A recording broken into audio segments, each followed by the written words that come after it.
नारळे विद्यालय नारळे विकसित Bharat buildathon 2025 team name सी.व्ही. रामन थीम आत्मनिर्भर भारत समस्या जल प्रदूषण नैसर्गिक व बाह्य घटकांच्या मिश्रणाने पाणी जेव्हा अस्वच्छ विषारी होते, जेव्हा त्यातील ऑक्सिजन प्रमाण घटते व त्यामुळे सजीवांना अपाय होतो, साथीच्या रोगांना फैलाव होतो, तेव्हा जलप्रदूषण झाले असे म्हणतात। जलप्रदूषणाची कारणे घनकचऱ्यामुळे जलप्रदूषण होते।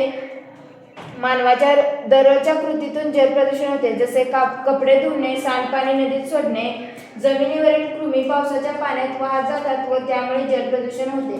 शहराच्या ठिकाणी जलस्रोत, सांडपाणी व औद्योगिक प्रदूषणे असलेले पाणी सोडल्यामुळे जलप्रदूषण होते। कवक व शैवाल यांचे प्रमाण वाढल्यास जलप्रदूषण होते। जलप्रदूषण झाल्यास त्याच्यावर उपाय करणे।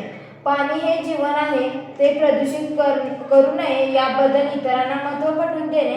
जलप्रदूषणावर विविध नियम व विविध कायदे आकारणे।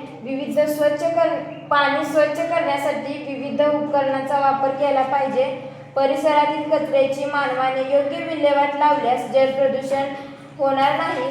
विविध रासायनिक पदार्थ तयार करणे, ज्यामुळे पाणी शुद्ध होईल।